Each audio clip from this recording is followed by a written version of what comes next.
And I have a couple questions because of that.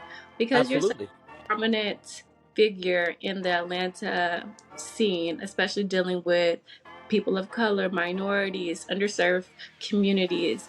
What does your art represent, and how has your impact and your research impacted the culture of Atlanta and possibly other areas? I'm originally from Chicago, just the Absolutely. major. How has your art impacted the culture? Well, I think, that's kind of why I steered towards photographing and documenting hip hop. Like, Hmm.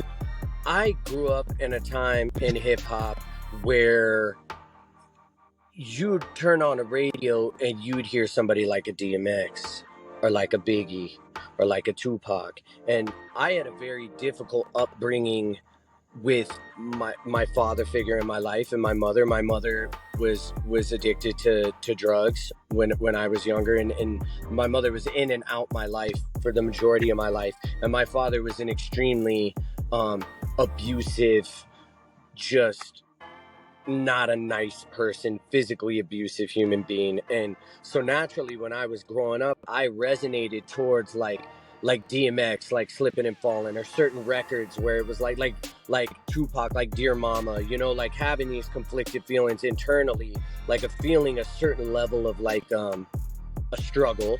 And I felt like I could relate to the message that was in the music, you know not that it had to do anything with race or with color or with anything. It had to do with just the message, which nowadays it's kind of hard for me with the music because, in my opinion, and this is just my opinion, I don't want to upset anybody, but it's like the message don't hit like it used to.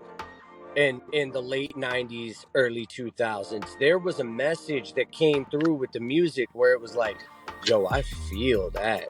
Or like, the only person most frequently to me that I really listen to, RIP to him, is that I feel that way about is Nipsey. I feel Hmm.